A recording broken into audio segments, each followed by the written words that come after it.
Good day to you, survivors of this planet. There's Both so of you? many. Yeah. Hey, so Welcome. listen, I know that I'm the location scout. I just couldn't get Vasquez Rocks, but my uncle does have this weird house out in the valley. So could we like shoot there? I don't know, is it shaped like a normal house? No, not at all. Oh, well, Is it okay. is it shaped like a middle school that was designed in like the early 90s with a way too big budget? Oh, so you have seen it. Or Welcome like to a Bond episode villain there? 303 Yeah. of To Boldly Watch. Oh, yeah, definitely a Bond lair. Right? Yeah. Or like a level in GoldenEye, like or a mall, honestly, is kind of what their house looked like. It was looked huge for just two people. I Right. don't want any right angles. None. You could bump into a corner. No. Cute angles for sure. That's my language. Xander, you mentioned the Vasquez Rocks. I just went to them for the first time last week, and I realized Nice. that they were in Star Trek a lot. Oh yeah. Apparently. There's a lot. Well. They're in a lot of things. For You those of you finally became an Angelino. Well, in quarantine, Katie and I have been trying to go to places that are drivable in the city that we kind of never went to because driving never seemed appealing. But after a year of not driving, it's not so bad anymore. Yep. But Vasquez Rock's only a half hour away, and they're a great location. And they were featured in like the movies, the original series, and I believe sometime in this season we'll see them. Right? Yeah. Do you still remember how to drive? Yeah. As long as I'm on the right side of the road, I'm generally okay.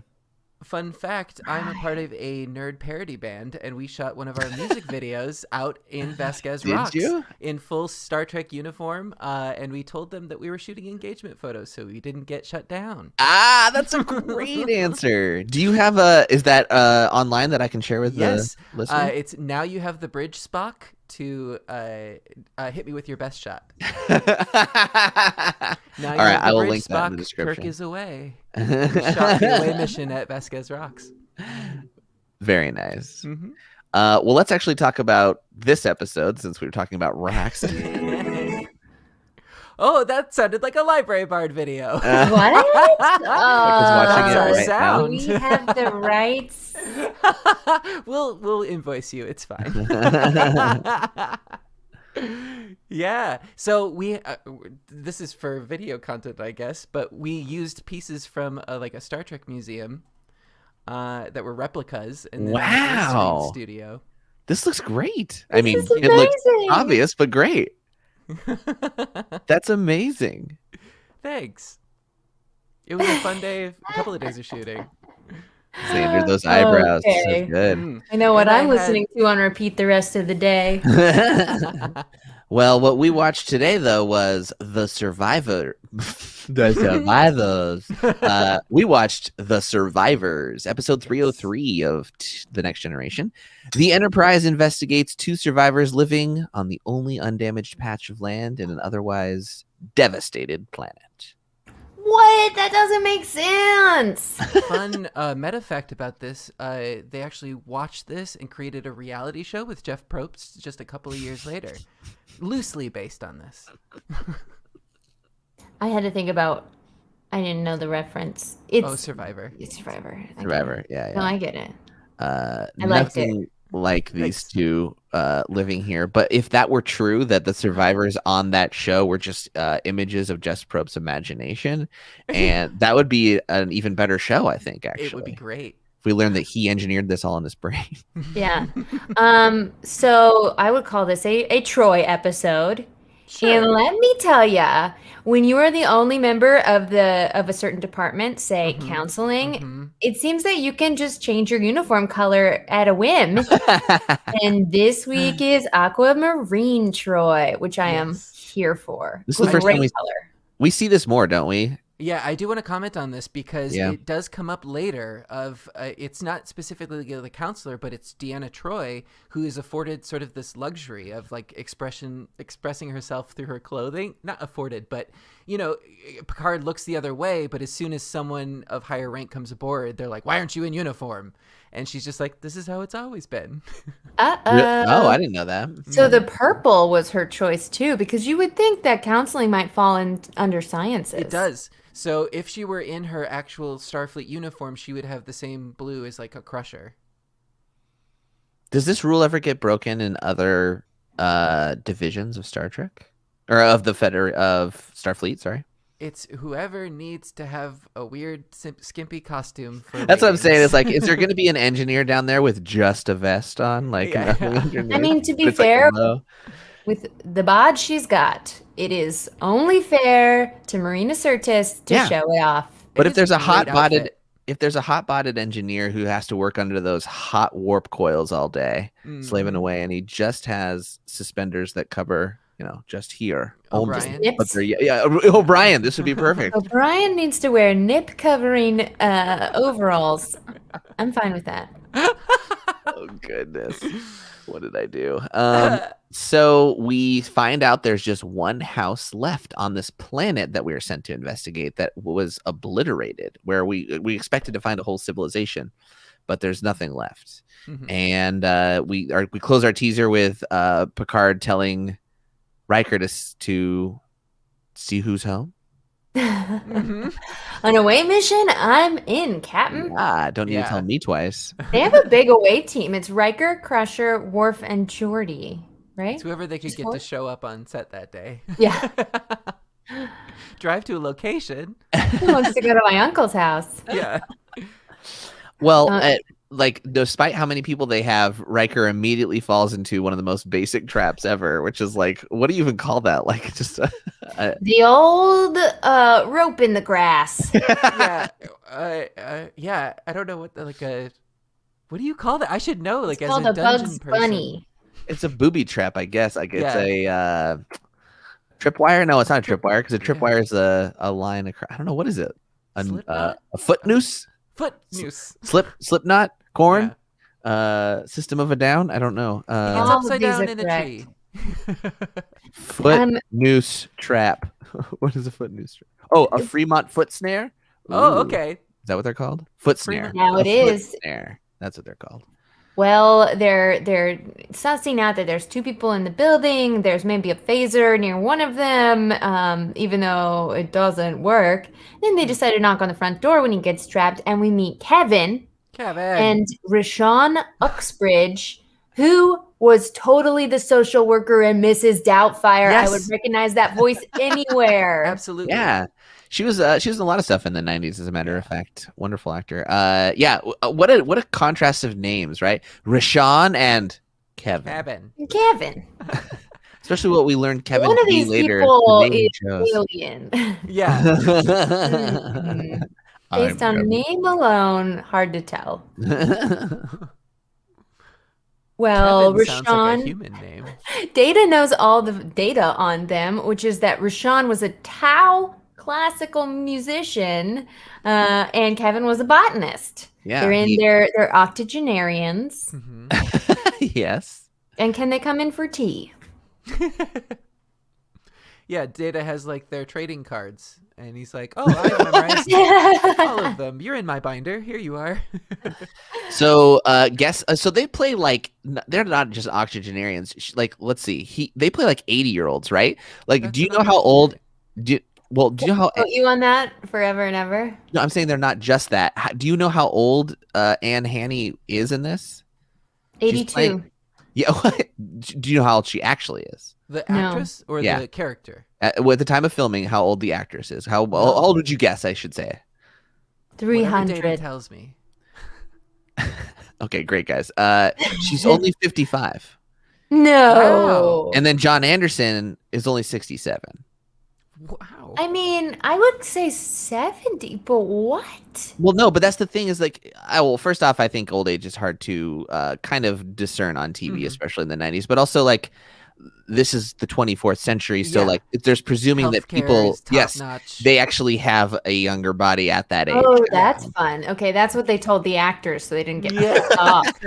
Don't No. look at the People 80s. age more slowly in this world. Well, when you do cast, I mean, when you have to cast an 80-year-old in anything that takes place in our time now, they don't cast a lot of 80-year-olds because there aren't a lot of 80-year-olds that can act the same way. There's limited amount of them. Let's just face that fact. So you do have to cast 60 and 70-year-olds to play older. That's a thing that happens for sure.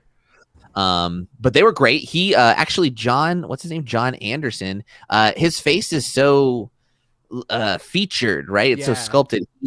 I learned that he actually played Abraham Lincoln 3 different times because of how much he looked like Abraham Lincoln. Hey, typecast is cast. You know who's an actor that's an octogenarian IRL right now? Who? Did you just look up all? Patrick Stewart. That's Yay. true. And now He's he can, 80. and he's doing great. He and Ian McKellen are both like performing top of their game still, I think. You Just so mean nobody those two comes- BFFs? Yeah, nobody comes for us, Sir Ian, Sir Patrick. Sorry. Sorry. The Sirs. Mhm. But Sirs. is there something similar to aging in space age? It's like if you're knighted, then you also age more slowly. Is that a thing?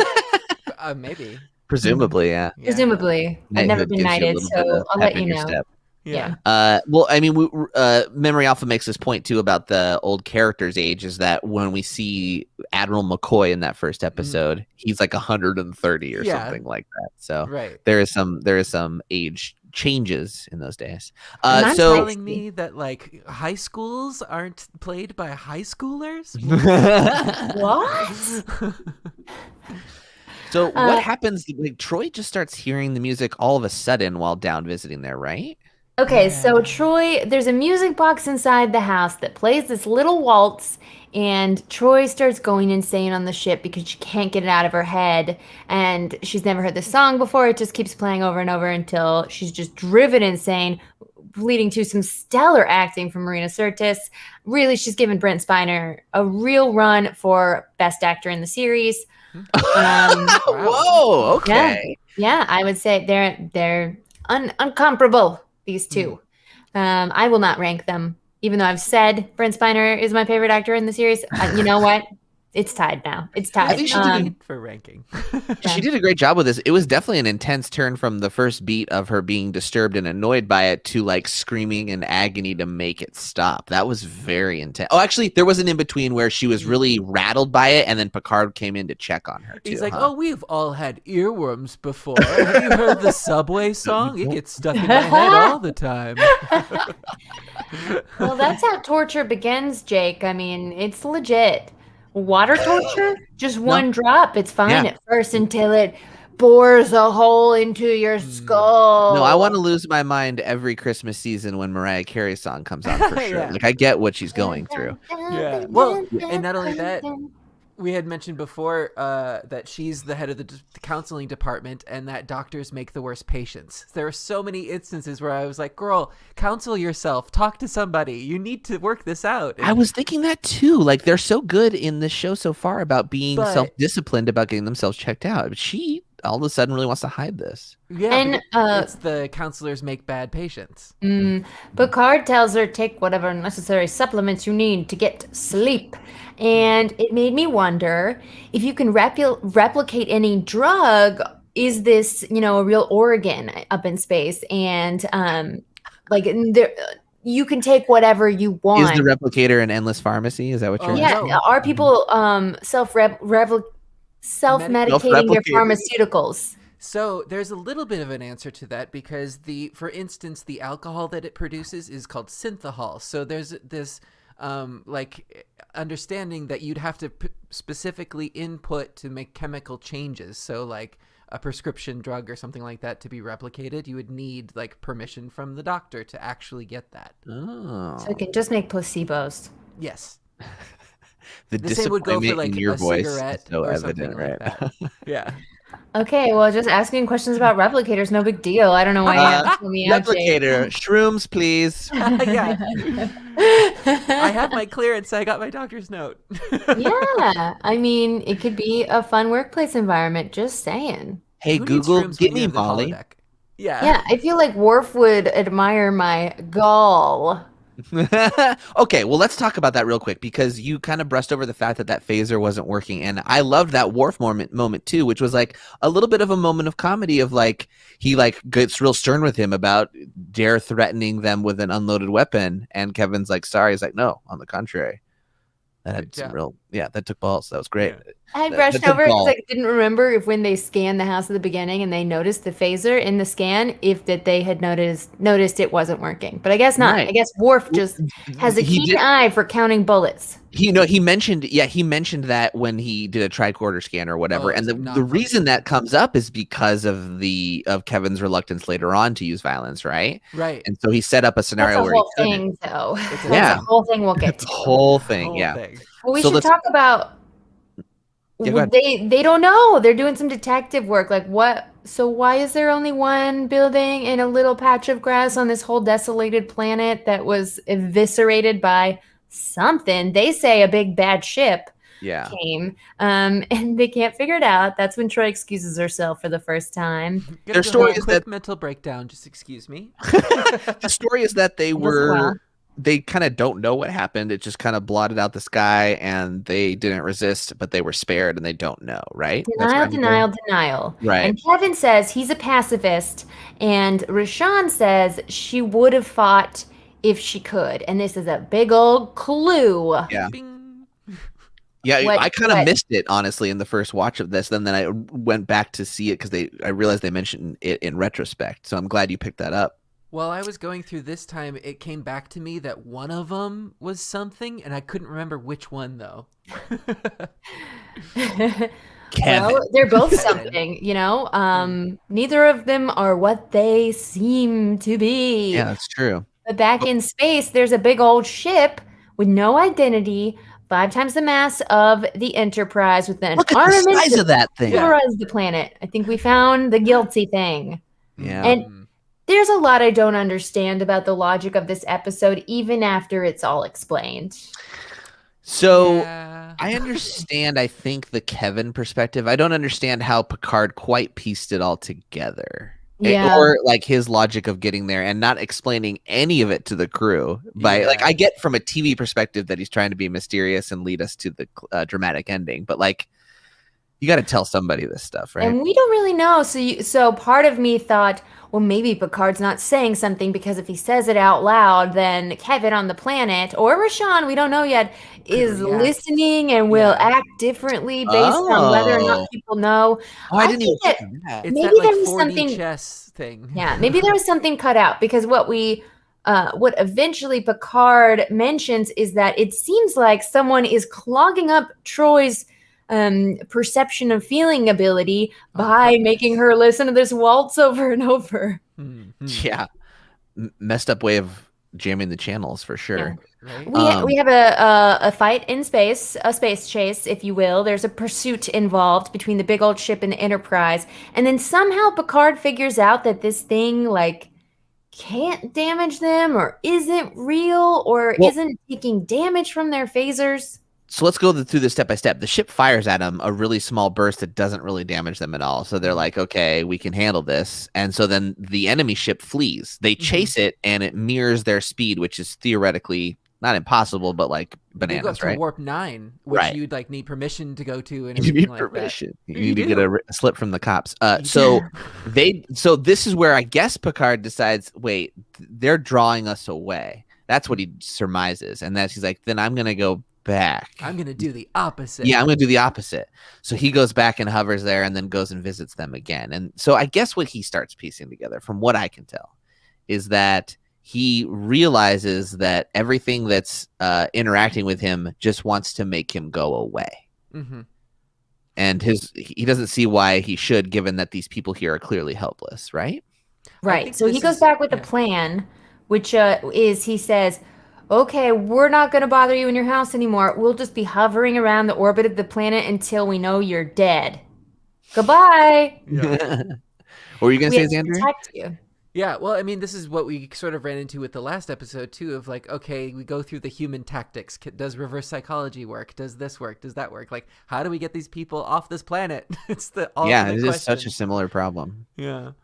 But, Yeah, really weird to have such similar episodes back to back like this. I think maybe we would have forgotten if they'd spaced them out a little. They are pretty different in what happens with them, though. It's Sure. just like the overall theme is a little bit similar. But like this is the whole Picard mystery thing was a little. I was trying to follow along of how he figured this out too, but he did. We're along for it, I guess. Troi gets worse.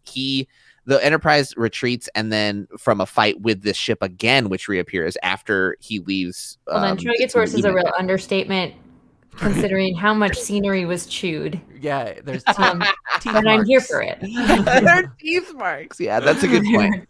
Yeah, it's like agony. No, make it stop.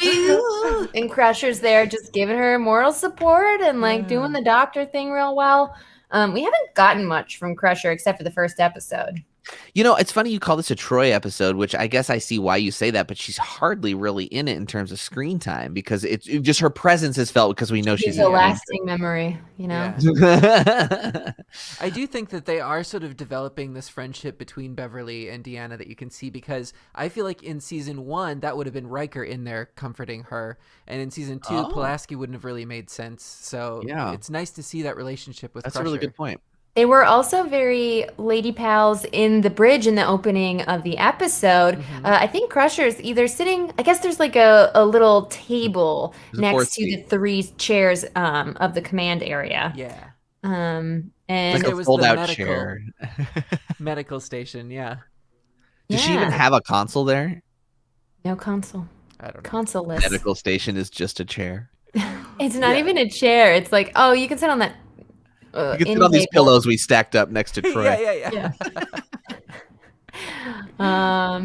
But then when he comes back down to make this like, okay, well, we'll just keep hovering till you're dead. They're dancing to the music box in a way that is like weird and makes it seem like maybe someone is somebody's fantasy. I immediately sympathize with those actors having to do that waltz because literally right before we watched this episode, Katie and I had an audition where we had to dance together. And I'm always self-conscious about my dancing on the auditions. And I was like, well, at least they had a nice little chill waltz because that'd be way more comfortable than improvised dance. Yeah. Well, I bet they made them improvise. They're just like, okay, 3/4 time, we'll put some music to What? it. Just 7/3/4. That's true. They probably didn't do it with music. That's a good point. Oh, man. So let's see. The Enterprise flees from a ship that's clearly more powerful than them, but won't destroy them, which is what Picard figures out, right? So then he's like, you know what? We're going back, but I'm not explaining my method to anybody. And the ship's gone, and of course it'll be gone because it doesn't know we're here. And the crew's all like, what? It's like in Truman Show. Yeah. When he goes around looking for the traffic jam that was there a moment ago and is gone. Yeah. So what happens is that he goes down. How does this work? The ship comes back and notices them after he announces to them that he's returned one more time. Right, because he was like, they won't know we're here. And then he's like, we're here. And the crew's like, okay, what? Yeah. And so the ship returns, and the enemy ship obliterates, from what we can see, the Oxbridge house. Well, is this before or after he plainly says, like, the only way out of here is if you are dead? Right. Yeah. So he comes back. He says to them, the only way I'm leaving is if I will always be here as long as you're alive. Right. As Becca had mentioned. He gives them that condition of like, this is your win condition. If you die, you win and we'll leave. And he winks to Worf on the way out the door. Yeah. And so then they reappear, obliterate the Oxbridges. And then it's like, okay, well, let's destroy the ship. And they do that no problem. Whereas their photon torpedoes previously couldn't penetrate. Their shields like absorbed everything. Right. Yeah. Well, no reason to stay then. Let's get on out of here. Nice tidy bow on top. Let's go. And Warp 9. Picard won't leave it at that, though. He's got to get to the bottom of a mystery, just like Dixon. Good. Dixon Way Hill. to tie that in. That was great. His last name. So they go into high orbit, whatever that means, so they can keep an eye on the planet's surface. And oh man. So Picard is like, okay, I get it. They can blink this house in and out of existence because it's back now after we just saw it obliterated. This is all a recreation. The warship is a fake. And I know that Kevin and Rashawn did it because I told them, and they were only operating off the information I gave them. So let's beam them up. And then they beam up the couple where he confronts Rashawn to tell her he doesn't think she's real either. Yeah, you don't Ba-bum. exist. Wow, harsh reality to face. Wow. Yeah. Like Mm. he's already had issues telling things that technically don't exist that they don't exist, right? Like with the Dixon Hill Yeah, and or hologram things. a nanite swarm, or Mhm. the list Yeah. goes on. Yeah. Picard really was facing down death here and didn't even tell the crew. He constantly puts them at risk by placing like kind of risky bets. He did this in the last episode of, no, you'll have to go through us. And here he says, Riker says something like, wow, you're just going to let him on the bridge and let him go free? He might be responsible for the deaths of 11,000 people that were in this colony. And he's like, he could have blinked us out of existence if he wanted. So don't think we need to worry about that. He's wisely hanging on to the clue that you mentioned earlier, which is that Kevin was a pacifist. So he's like confirming all of his suspicions that like this warship that could have blown us up really hasn't effectively tried, right? Mm-mm. And really only wants not us to be destroyed, but just leave. So like I think he's kind of solved the crime by Act 3, and he's waiting till Act 5 to reveal it. So he finds out where the villain's gonna be at the end. No, he's not a villain. Kevin's wonderful. But he's like, okay, I figured out part of it. Now please exposition me the rest of Yeah. it because Tell us your story. there's a lot of blanks in this story here. Right. And Well- Kevin feels bad about destroying Troy's mind with the song, so he goes to help Troi and deal with that. My bad. And he says, I am a Dowd, an immortal being who fell in love with an Earth woman and has been living with her for 50 years. And then he explains that the entire civilization was destroyed by the Husnak, but when he fell in love, he relegated all of his powers. This reminds me of a certain TV show that everyone should watch on HBO, but I'm not going to say what it is. Anyway, don't worry about it. Spoilers. I really want to recommend it, but then it's just giving don't. it all away. No, I can't say it. So he kind of like relegated his power. He said, I will not kill, even though I could blink entire species out of existence, because he loves this woman and he wants to pretend human with her. Yeah. But then, after the entire civilization is destroyed, he is so overwrought with pain and grief. He confesses that he destroyed all 50 billion of the Husnak.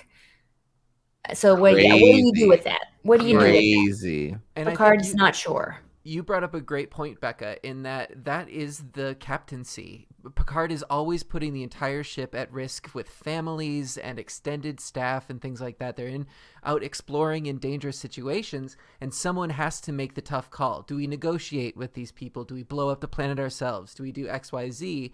And we have the conference room where we get these different perspectives of his crew making recommendations, but ultimately it comes down to Picard, and the choices that Picard makes as a captain are different than what Kirk or Janeway would make. And I think that's what's compelling here, is that we follow along with the decisions that Picard makes, because in the end we trust that he's doing what's right, or at least what he thinks is right.